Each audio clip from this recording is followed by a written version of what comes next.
오늘은 옥하는 목사님 다락방 교재죠. 에베소서 9가입니다. 한몸된 그리스도의 교회라는 제목 가지고 에베소서 2장 11절부터 22절까지 말씀을 함께 살펴보았으면 좋겠습니다. 먼저 마음의 문을 열면을 같이 한번 읽어볼까요? 같이 읽도록 하겠습니다. 사도 바울은 앞부분에서 예수님을 믿기 이전과 이후가 영적으로 얼마나 대조적인가를 죽었다와 살았다라는 동사를 중심으로 설명하였다. 오늘 본문에서는 다른 측면에서 믿기 이전과 이후를 다시 한번 대조하고 있다. 이번에는 혈통을 중심으로 유대인과 이방인이라는 점에서 우리의 형편을 자세히 이야기하고 있다. 초대교회마다 거의 예외 없이 씨름했던 난자가 있다면 그것은 유대인과 비유대인 사이의 반목과 파벌이었다. 에베소 교회 역시 같은 문제로 진통한 흔적을 볼 수 있다. 어떤 의미에서 바울 사도는 이 어려운 문제를 해결해 주는 것처럼 보인다.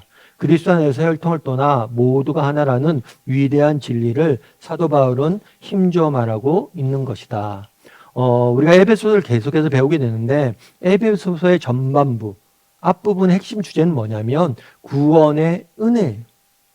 구원의 은혜인데 사도 바울은 이 구원의 은혜를 어떻게 설명하고 있냐면 예수 믿기 이전과 이후를 비교하고 있는 거예요.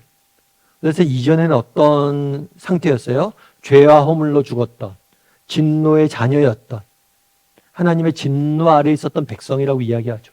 그런 다음에 이후, 우리가 정말 예수를 믿은 다음에 그러면 진노의 자녀였던 우리가 어떻게 되었냐?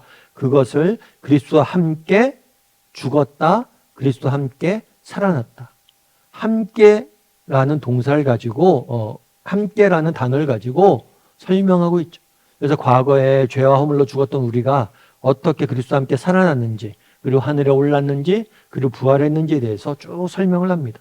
그러면서 결국에 초점은 어디에 있느냐? 구원의 은혜예요. 은혜. 우리가 구원받은 것이 얼마나 놀라운 은혜인지를 쭉 설명을 합니다. 그런데 이 구원의 은혜를 오늘 본문은 조금 다른 관점에 설명을 해요. 어떤 관점에 설명해요? 혈통. 그러면 왜 혈통을 가지고 이 부분을 설명하느냐? 그 당시에는 유대인과 비유대인 사이에 갈등이 되게 심했어요. 유대인들은 자신들만이 하나님의 백성이다 라고 생각을 하면서 비유대인들을 멸시를 했어요. 그래서 유대인들 입장에서 어떤 거냐면 너희가 예수님을 믿고 그리스도인이 되는 거 좋다. 예수 믿고 그리스도인이 되는 거 좋다. 그런데 그리스도인이 되기 전에 니네가 먼저 해야 될 게 있다. 그건 뭐냐면 니네가 유대인이 되는 거다. 먼저 유대인이 돼야지만 그리스도를 믿을 자격이 생긴다라고 설명을 했던 거예요. 그래서 이런 부분들의 갈등이 너무 심했어요. 그래서 오늘은 이 혈통의 문제, 이 갈등의 문제를 다루면서 혈통을 중심으로 정말 우리가 어떻게 구원받기 이전과 이후가 달라졌는지에 대해서 이제 배우게 되는 거죠. 그래서 우리는 아직 유대인들과 접촉하면서 살지도 않고 우리가 이 유대인과 이방인이라는 갈등 상황에 있질 않잖아요. 그래서 오늘 본문의 이야기가 조금 낯설게 다가올 수 있어요. 하지만 그럼에도 불구하고 이 유대인들이 바라봤던 시각들 그리고 그 당시에 이방인들이 가졌던 믿음에 대해서 좀 살펴보면서 우리도 한번 점검해 볼 필요가 있는 것 같아요. 우리 말씀에 씨를 뿌리면 같이 한번 볼까요? 1번 문제 이렇게 되어 있습니다. 이스라엘 백성에 비해 이방인들은 혈통적으로 선명히 구별되었다. 그 이유는 무엇인가? 11절에 보면 이렇게 되어 있죠. 그러면 생각하라. 너희는 그때 육체로는 이방인이었고 손으로는 육체에 행한 할례를 받은 무리라 칭하는 자들로부터 할례받지 않은 무리라 칭함을 받은 자들이라. 그러므로 생각하라. 너희는 했을 때 너희는 에베소 성도들이죠. 에베소 성도들은 대부분 아마 이방인이었던 것 같아요. 이방인 중심의 교회였어요. 그래서 이방인이었던 사람들이 이제 예수를 믿고 그리스도인이 되었잖아요. 그러니까 그때는 뭐냐면 예수 믿기 전에 너희는 뭐냐면 육체로는 이방인이었다라는 것. 너희가 예수를 믿기 전에 이방인이었고 또 할례를 받지 않은 무리였다라고 이야기하고 있는 거죠. 그래서 그 당시에는 유대인들이 있었고 혈통적 유대인 외에는 전부 다 이방인. 유대인의 입장에서는 이방인, 다르게 말하면 유대인의 입장에서는 외국인인 거죠. 그러니까 우리나라 사람 외에는 우리나라 사람들이 다른 사람 다 뭐예요? 외국인이요. 미국 사람들의 입장에서는 미국 사람들 외에는 다 외국인이죠. 마찬가지로 이방인이라는 개념은 유대인이 아니라는 그런 개념이 내펴져요. 너희는 유대인이 아니었다. 특별히 유대인들은 뭘 받았냐면 할례를 반드시 받았어. 그래서 너희는 할례를 받지 않은 사람들이었다. 이 할례는 육체의 표식이에요. 유대인들만 행했던 이런 표식이 없는 사람들이었다. 그래서 육체로는 이방인이었고 할례가 없는 자들이었다라고 이야기를 하는 거죠. 요한복음 8장 33절과 39절에 보면 이렇게 되어 있죠. 그들이 대답하되 우리는 아브라함의 자손이라 남의 종이 된 적이 없거늘 어찌하여 우리가 자유롭게 되리라 하느냐. 대답하여 이르되 우리의 아버지는 아브라함이라 하니 예수께서 이르시되 너희가 아브라함의 자손이면 아브라함이 행한 일을 할 것이거늘. 그 당시 유대인들은 어떤 생각이 있었냐면 우리는 아브라함의 자손이다. 우리 아버지는 아브라함이라 하니. 그래서 유대인들은 자신들이 아브라함이라는 것들에 대해서 자부심이 굉장히 컸습니다. 그럼 왜 아브라함의 자손이라는 자부심이 컸을까요? 그건 단순히 혈통적으로 민족적으로 아브라함의 후손이기도 하기 때문이에요. 그런데 보다 근본적으로는 뭐냐면 아브라함과 하나님께서 언약을 주셨잖아요. 나는 너의 하나님이 될 것이고 너는 나의 백성이 될 것이다. 따라서 어떤 생각이 있었냐면 아브라함의 후손만이 하나님의 백성이 될 수 있다라는 그런 생각들을 갖고 있었던 거예요. 그래서 자부심이 뭐냐면 난 아브라함의 자손이다. 즉 하나님의 백성이 될 수 있는 자격은 우리밖에 없어. 이런 것들이 자부심으로 혹은 교만으로 자긍심으로 나타나고 있었던 거죠. 아모스 3장 2절로 똑같아요. 내가 땅의 모든 족속 가운데 너희만을 알았나니 그러므로 내가 너희 모든 죄악을 너희에게서 보응하리라 하셨나니 내가 땅의 모든 족속에서 너희만을 알았다. 여기서 알았다는 것은 단순히 지적인 알미 아니라 너희만을 인정한다는 것. 너희만을 내가 인정하고 나의 백성으로 삼았다는 것. 너밖에 모른다는 것. 그러니까 이 말씀을 통해서 다른 족속은 필요 없고 우리만 하나님께서 백성을 삼았다. 이런 생각을 갖고 있었던 거죠. 창세기 17장 10절부터 11절을 보면 이 창세기 10장 10절부터 11절은 아브라함과 하나님께서 약속, 언약을 맺는 장면이 이렇게 이야기한 거죠. 너희 표피를 베어서 이것을 나와 너희 사이의 언약의 표징이라.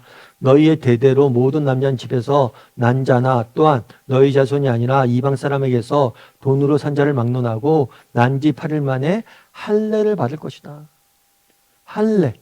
할례는 그 당시 할례를 이스라엘 사람들 유대인들 할례를 행했는데 이 할례가 정말 우리가 하나님의 백성이라는 아브라함의 자손이라는 그런 상징처럼 여겨집니다. 특별히 오늘 본문에 뭐라고 그랬어요? 이방 사람에게서 난 돈으로 산 자들도 막론하고 이방 사람 중에서 너희 유대인이 된 사람들도 무조건 다 할례를 받아야 된다. 그래서 이 사람들 생각에는 할례 그리고 아브라함 자손 그리고 예수 하나님의 백성이 되려면 무조건 유대인이 먼저 돼야 된다. 할례를 먼저 받아야 된다는 그런 생각들이 분명히 사로잡혀 있었던 거예요. 이 문제 같이 볼까요? 할례는 이스라엘에게 대단한 선민의식과 긍정을 심어주었고 동시에 이방인을 멸시하는 구실이 되기도 하였다. 사무엘상 17장 26절을 보라. 사무엘상 17장 26절에 이렇게 됐죠. 다윗이 곁에 서 있는 사람들에게 말하여 이르되 이 블레셋 사람을 죽여 이스라엘의 치욕을 제거하는 사람에게는 어떠한 대우를 하겠느냐. 이 할례 받지 않는 블레셋 사람이 누구이기에 살아계신 하나님의 군대를 모욕하겠느냐. 다윗이 골리앗과 싸우기 전에 이 블레셋 사람 골리앗과 싸우기 전에 이야기한 거예요. 이스라엘 백성들이 블레셋 사람과 전쟁을 합니다. 근데 골리앗이 장수예요. 거인이. 그러다 보니까 거인에게 두려워서 사람들이 나서 싸우지 못하는 거예요. 그러자 이 골리앗이 맨날 나와서 하나님에 대해서 모욕하고 조롱을 하는 거예요. 그걸 보고 다윗이 뭐라고 하는 거예요? 너무나 분노한 거죠. 저 이방인이 그때 뭐라고 얘기했어요? 할례 받지 않은 블레셋 사람이 저 이방인이 어떻게 하나님을 모욕하느냐 하면서 정말 이방인이라는 단어가 단순히 오늘날 우리가 생각하는 외국인, 우리 민족이 아닌 사람 이런 차원이 아니라 정말 경멸하고 이 사람들은 정말 하나님을 모르고 죄악에 빠져 있는 미개인 이 정도로 정말 무시하고 멸시하는 단어로 이방인이라는 표현을 쓴 거예요. 따라서 그 당시 초대교회 내에 이방인과 유대인 사이에 갈등이 굉장히 컸던 거예요. 서로 이렇게 오랫동안, 정말 다윗 시대면 언제 수천 년 동안 이 갈등이 계속되어져 온 거죠. 그래서 3번에서 뭐라고 됐을까요? 이방인이 이스라엘에 비해 열등감을 가질 수 있는 또 다른 근거는 언약의 문제였다. 언약은 글자 그대로 하나님께서 말씀으로 아브라함과 그 자손에게 약속하신 것을 말한다. 그 중에는 가장 큰 언약은 메시아가 아브라함의 혈통에서 나온다는 것이었다. 이 언약과 관련해서 이방인의 형편은 어떠했는가? 12절에 이렇게 됐죠. 그때는 너희는 그리스도의 밖에 있었고, 그때는 예수님을 믿기 전에는 그리스도의 밖에 있었고, 이스라엘 나라 밖에 있었던 사람이라. 왜냐하면 이방인이었으니까. 약속의 언약에 대하여서 외인이요. 약속의 언약에 대해서 외인이다. 무관한 사람이란 거예요. 약속과는 무관했던 사람이란 거예요. 그리고 세상에 소망이 없고 하나님도 없는 자이더니. 그러니까 약속을 누구한테 맺었냐면 아브라함과 맺었어요. 그리고 아브라함과 언약을 맺었으니까 이 언약은 단순히 아브라함과 맺었을 뿐만 아니라 아브라함의 후손을 통해서 계속해서 계승이 되는 거예요. 그래서 아브라함과 맺은 언약이 이삭에게 계승이 되고, 이삭에게서 야곱에게로 계승되고, 이 언약이 계승적 차원에서 이 언약을 계승하는 사람들은 누구예요? 유대인들이. 그런데 따라서 유대인이 아닌 사람은 이 언약과 뭐예요? 무관한 사람이 되는 거예요. 그래서 우리가 예를 들어서 땅이 있다고 가정해 보세요. 땅이 있으면 이 땅을 가진 소유주가 죽으면 이 땅을 누구에게 물려줘요? 그 아들에게 물려줘요. 그 아들은 또다시 아들에게 물려주잖아요. 그러면 이 것과 무관한 사람은 이 땅과 무관한 거죠.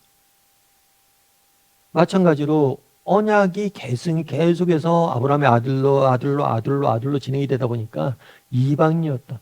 정말 아브라함과 무관했던, 혈통적으로 무관했던 사람들은 그 언약에 관해서도 뭐예요? 무관한 사람들이었다는 거예요. 사도행전 3장 25절 26절에는 이렇게 됐죠. 너희는 선지자들의 자손이요 또 하나님이 너희 조상과 더불어 세우신 언약의 자손이라.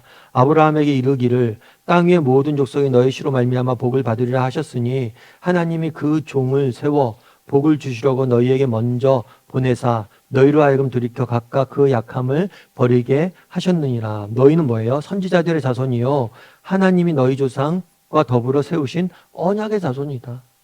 여기 너희는 누구냐면 유대인들에게 이야기. 유대인들에게 너희는 언약의 자손이다. 따라서 유대인이 아닌 이방인들은 이 언약의 자손으로부터 뭐예요? 소외된 거죠. 갈라디아 3장 15절 16절 뭐라고 했어요? 이 약속들은 아브라함과 그 자손에게 말씀하신 것인데 여럿을 가리켜 그 자손들이라 하지 아니하시고 오직 한 사람을 가리켜 내 자손이라 했으니 곧 그리스도라. 내가 이것을 말하노니 하나님께서 미리 정하신 언약을 430년 후에 생긴 율법이 폐하지 못하고 그 약속을 헛되게 하지 못하느니라. 이 약속들은, 하나님 주신 약속은 아브라함과 그 자손에게 말씀하신 것이다. 그래서 언약의 자손은 누구냐면 아브라함의 후손들이 언약의 자손이에요. 물론 이 언약은 누구를 통해서? 예수 그리스도를 통해서. 정말 언약의 핵심은 뭐냐? 언약을 했는데 이 언약의 핵심은 뭐냐? 너희의 후손 중에서 누가 나온다는 거예요? 이 모든 세상을 구원할 메시아, 예수님이 나온다. 아브라함의 자손 중에서 예수님이 나온다는. 그리고 예수님을 통해서, 메시아를 통해서 온 인류가 구원받을 거라는 약속을 주셨고 그 약속의 계승자로서의 누가? 유대인들. 들은 늘 언약의 후손이라는, 언약의 자손이라는, 우리 중에서 예수님이 나온다. 우리 중에서 메시아가 나온다. 우리 중에서 구원자가 나온다는 그런 자부심을 가지고 이들은 살았던 거죠. 4번 문제 볼까요? 13절은 너무나 중요한 말씀이다. 이것을 쉽게 당신이 이해한 말로 다시 표현해봐라. 13절에서는 어떻게 돼 있어요? 이제는 전에 멀리 있던 너희가 그리스도 예수 안에서 그리스도의 피로 가까워졌느니라. 이제는 전에 멀리 있던 너희가 그리스도 예수 안에서 그리스도의 피로 뭐예요? 가까워졌다라고 이야기. 너희가 멀리 있었던, 그러니까 떨어져 있었던, 동떨어져 있었던 사람이 가까워졌다라고 이야기를 하는 거죠. 특별히 멀리 있다는 것은 단순히 거리적으로 멀리 있었던 거 아닌 것 같아요. 그러니까 예를 들어서 이렇게 절벽이 있다고 가정을 해보세요. 이 절벽 사이는 우리가 갈 수 있나요? 없나요? 없죠. 이 절벽 사이에 있는 것처럼 이 멀었다는 게 거리가 멀었다는 게 아니라 완전히 갈라진, 함께 할 수 없는 그런 사이였다는 것. 그런 함께 할 수 없던 너희가 이제 뭐예요? 그리스도 피로 뭐 있다? 함께 할 수 있다. 그리스도께서 피가 되어서 여기에 다리를 놓아주셔서 함께 할 수 있게 되었다라고 말하는 것. 그래서 우리가 원래는 멀리 함께 할 수 없는 존재였는데 그리스도의 피로 말미암아 우리가 뭐예요? 가까워졌다라고 이야기를 하는 거죠. 5번 문제 같이 한번 볼까요?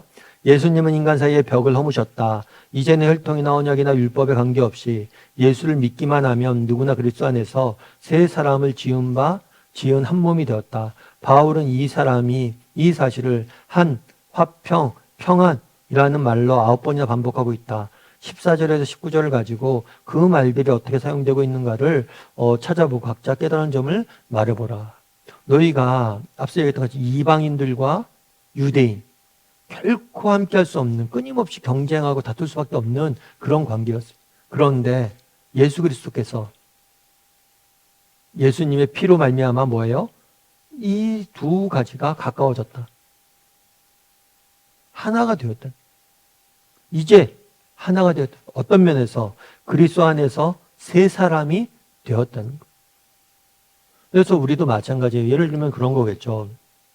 우리도 혈육적으로는 그런 거잖아요. 우리가 교회 나와서 서로를 처음 부를 때 뭐 집사님, 권사님 부르기도 하지만 처음 교회 나오면 형제님, 자매님 이렇게 부르잖아요.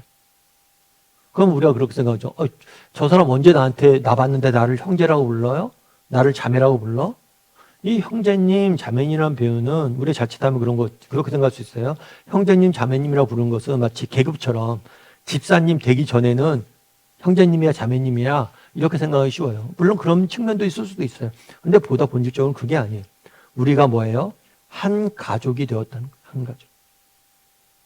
활동적으로 우리는 그렇죠. 우리는 예를 들어서 그런 거예요. 예수를 안 믿었잖아요, 우리가.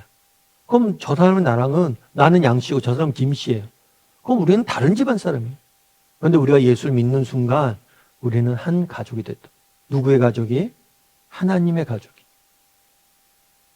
예수 그리스도로 인해서 우리가 하나 되어서 하나님의 자녀라는, 하나님의 가족이라는, 하나님이라는 한 아버지를 모시는 한 형제 자매가 되었다. 그래서 우리가 형제님, 자매님 부르는 거예요. 그래갖고 정말 우리가 뭐예요? 우리가 형제요, 자매가 되는 거예요. 마찬가지란 거죠. 이방인과 유대인은 활동적으로 보면 남이죠. 때로는 원수죠. 그런데 이제 예수님을 믿는다면 뭐예요? 한 아버지의 아들, 딸들이잖아요. 한 하나님을 모시는 하나님의 자녀들이잖아요. 그렇기 때문에 우리는 뭐가 된다는 거예요? 하나가 되었다는 거예요. 그래서 그 사실을 이제 14절부터 18절까지 이야기하는 거예요. 뭐라고 얘기해요? 그는 우리의 화평이시라 불로 하나를 만드사 원수된 것을 곧 중간에 담을 자기 육체로 허시고, 원수된 것, 중간에 막힌 담을 뭐예요? 육체로 허시고 무너뜨리시고 법조문으로 된 계명의 율법을 폐하셨으니 이는 둘로 자기 안에서 한 세 사람으로 지어 화평하게 하시고 십자가로 둘을 한 몸으로 하나님과 화목하게 하려 하심이라. 예수 그리스도께서 하신 일이 뭐냐는 거예요. 우리 예수 그리스도께서 정말 먼저 하신 일은 뭐냐면 예수님께서 이 땅에 십자가에 죽으셨잖아요.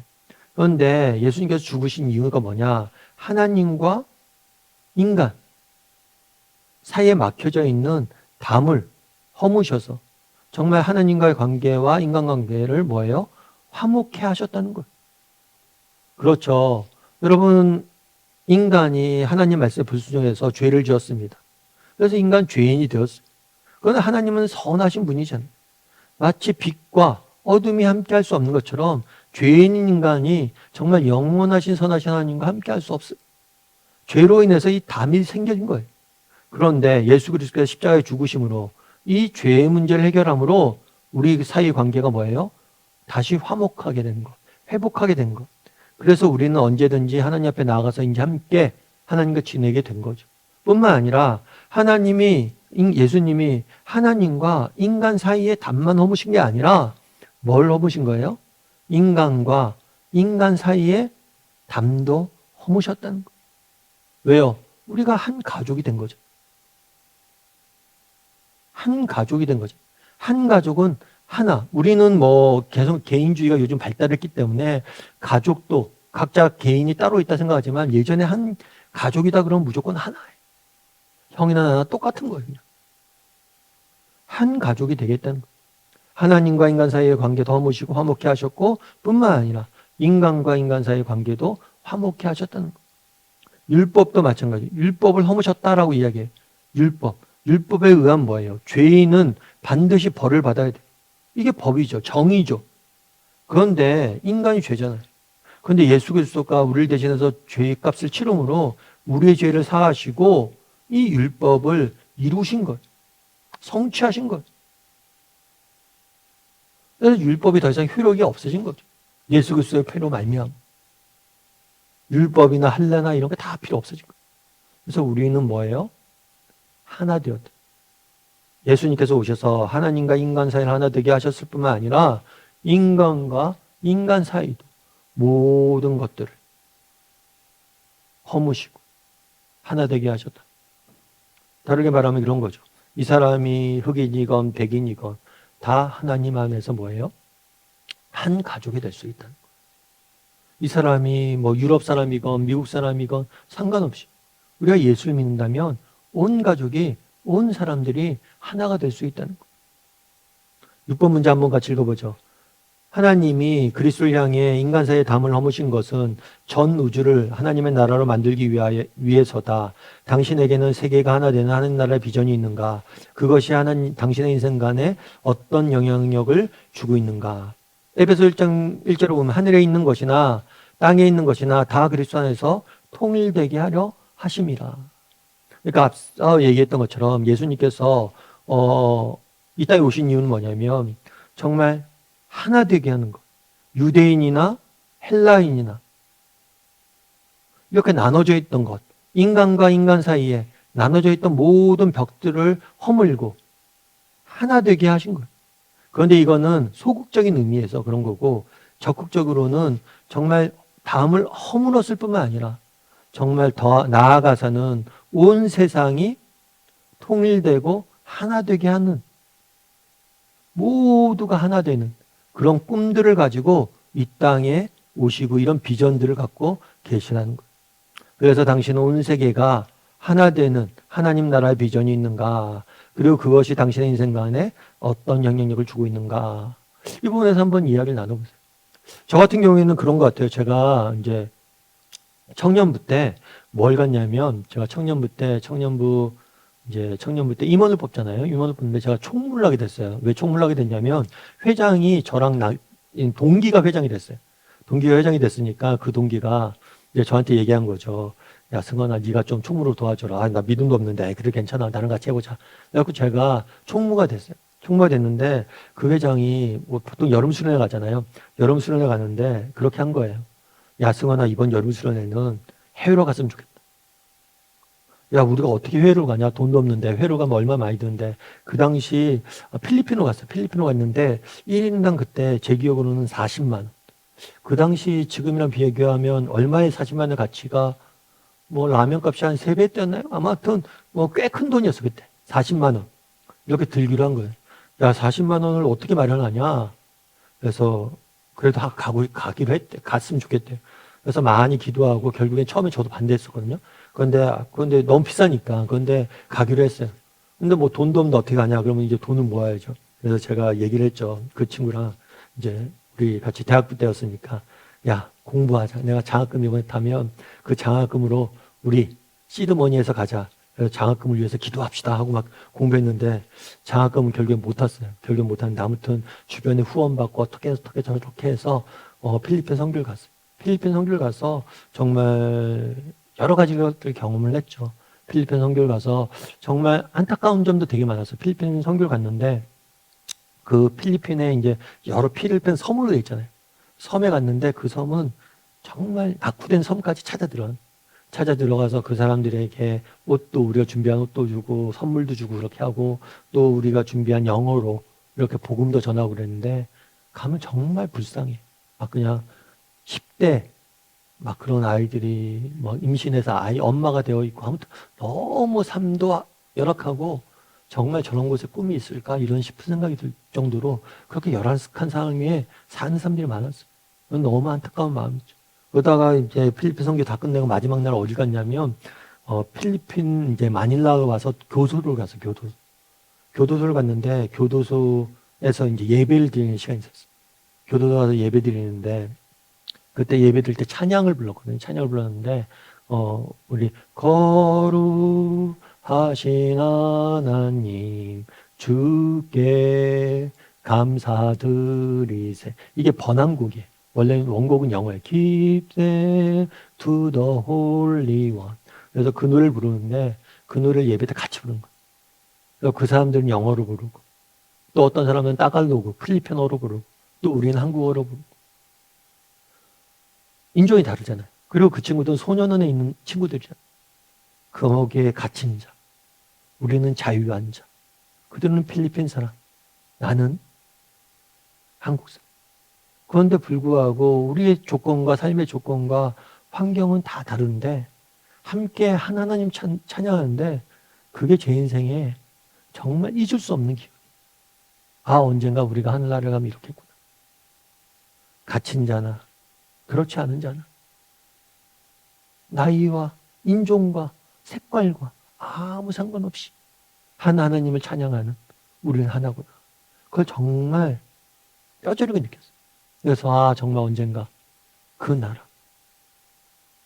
그래서 제가 굉장히 그때 많이 은혜를 좀 받았어요.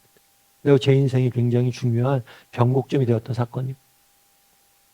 근데 여러분 정말 우리 인생 간에 정말 그렇잖아요. 우리가 세계가 하나 되는 거. 그리고 앞서 얘기했던 것처럼 우리는 형제님, 자매님 부르자. 정말 우리가 형제님, 자매님 부릅니다. 우리가 이것들에 분명한 우리가 그리스도 안에서 하나 되었다는 분명한 확신이 있다면 우리가 다락방에 만나는 집사님들 또 여기에서 만나는 사람들 우리가 어떤 자세로 대하고 있는가? 정말 나의 가족으로 대하고 있는가? 어떤 목사님은 그러더라고요. 사실 우리의 육체적 관계, 육체적 가족들 중요하죠. 그게 우리에게 주신 소명이기 때문에 중요합니다. 그런데 때로는 불행하게도 육체적 가족은 영원히 할 수 없을 수도 있어요. 왜요? 우리 육체적 가족 중에는 못 믿는 사람도 있잖아요. 안 믿는 사람도 있잖아요. 그 사람과 우리는 영원히 할 수 없습니다. 하지만 우리가 함께 믿는 사람들은 함께 영원이라는 사람 시간을 함께 할 거잖아요. 그리고 진정한 가족은 누구냐는 거. 여러분 육체의 가족은 과거에 해당되는 거예요. 정말 영원한 가족은 미래에 해당되는 거예요. 예를 들면 그런 거예요. 저는 이제 어렸을 때 초등학교 저학년 때까지 부산에 있었어요. 그럼 제가 부산 사람입니까? 아니요. 저는 부산에 잠깐 살았고 진짜 서울에서 초등학교 올라가부터 지금까지 살았어요. 그럼 저는 부산 사람이라기보다는 서울 사람이죠. 제가 부산 가서 부산 사람이라고 그러면 그게 말이 됩니까? 정말 중요한 건 우리가 어디서 태어났고 어느 인종으로 태어났냐가 아니에요. 정말 우리가 어디에서 영원히 거할 거냐. 그렇다면 정말 우리의 가족과 우리의 나라가 영원한 하나님 나라에 있다면 오늘 우리 믿는 사람들을 대하는 자세나 정말 그들을 형제로 자매로 내 가족을 받아들이고 있느냐. 이런 부분들을 우리가 한번 점검해 봐야 될 것 같아요. 한번 이야기를 나눠보세요.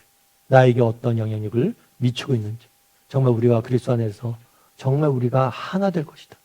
다 통일되게 될 것이다. 이 비전이 우리에게 어떤 영향력을 미치고 있다. 그리고 정말 우리가 가족이라면 그 해외에서 그 고생하는 내가 알지 못한 그 영혼들을 내가 어떤 자세로 대하고 있는지 여러 가지 이야기를 나눠볼 수 있을 것 같아요. 7번 문제도 같이 한번 볼까요? 우리의 신분은 지금 어떻게 달라졌는가? 그러므로 이제 너희는 외인이 아니요. 외인이란 것은 외부 사람, 외국인이 아니요. 나그네. 나그네 뭐예요? 가끔 머무는 사람. 잠시 일시적으로 머무는 사람도 아니요. 온 성도와 동일한 시민이요. 하나님의 권속이다. 권속이란 건 뭐냐? 가족이란 거. 우리가 이제 너희가 이제는 뭐래요? 너희는 이방인이었지만 이제는 아니라는 거예요. 예수 그리스도를 믿고 나서는 과거까지 너희가 이방인이었고 약속으로부터는 너희가 제외된 자들이었고 너희가 할례를 받지 않았다고 너희가 무시당했고 이 약속으로부터 약속 밖의 사람들이었다면 이제는 아니란 거예요. 외인도 아니고 나그네도 아니고 동일한 시민이고 가족이란 거예요. 사실은 우리는 외인, 나그네, 가족 이런 개념들이 잘 모릅니다. 그런데 우리가 예를 들어서 그런 거예요. 미국 사람, 미국에 사는 우리 교포들을 보면 이것이 어떤 의미인지 너무 잘 알아요. 왜 잘 알까요? 미국들을 가면 비자를 받고 나가잖아요. 비자 받고 나간 친구들 같은 경우에 지금 비자 받고 나가서 미국에서 생활하고 있는데 국내 잘 못 들어와요. 왜냐하면 요즘 비자 얻기가 어렵대. 그러니까 국내 들어왔다가 비자 못 받으면 못 들어가는 거예요. 그러니까 비자가 없으니까 어려워요. 그 비자 때문에 어려우니까 외국인인 거죠. 그런 다음 비자 받고 있다고 고생하다가 몇 년이 지나면 뭘 신청할 수 있냐? 영주권. 여기서 머물 수 있는 권리를 얻을 수 있어요. 그리고 영주권을 얻고 나서 뭐예요? 나중에는 시민권을 얻을 수 있어요. 이 미국에 살다 보면 이 세 가지 나는 어떤 조건에 있느냐에 따라서 너무 서로 입장차가 다르다. 비자가 있는 사람 영주권 갖고 있으면 이거는 정말 너무나 바래지는 거죠. 바라고 있는 거죠. 그리고 또 시민권이 있다? 너무 꿈꾸는 거죠. 사실 우리는 처음부터 예수 믿으면 정말 하나님의 자녀이고 우리는 가족이다. 이렇게 되어져 있지만 그 당시에 이 말이 정말 그때 에베소 교인들에게는 너무나 기쁘게 다가왔을 거예요. 야, 우리가 하나님의 나라의 시민이 되었고 하나님의 가족이 되었다. 우리가 소외되고 외부였는데 이제 하나가 되었다. 마치 비자가 있다가 영주권이 나오고 영주권이 있다가 시민권이 받은 것처럼 그 감격이 넘쳤던 거예요. 8번 문제 같이 한번 읽어볼까요?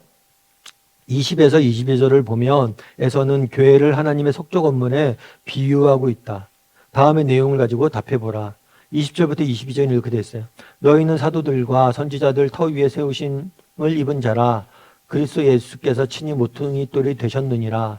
그의 안에서 건물마다 서로 연결되어 주 안에서 정말 성전이 되어가고 너희도 성령 안에서 하나님이 거하시는 처소가 되기 위하여 그리스도 예수 안에서 함께 지어져 가느니라. 모퉁이 돌, 머릿돌은 누구예요? 예수님. 그래서 우리가 모퉁이 돌은 뭐냐면 건물을 지을 때 제일 먼저 기초가 되는 돌이에요. 이 기초가 되는 돌을 두고 건물을 쌓아가는 거죠. 그래서 예수 그리스도는 우리 모든 관계의 기초예요.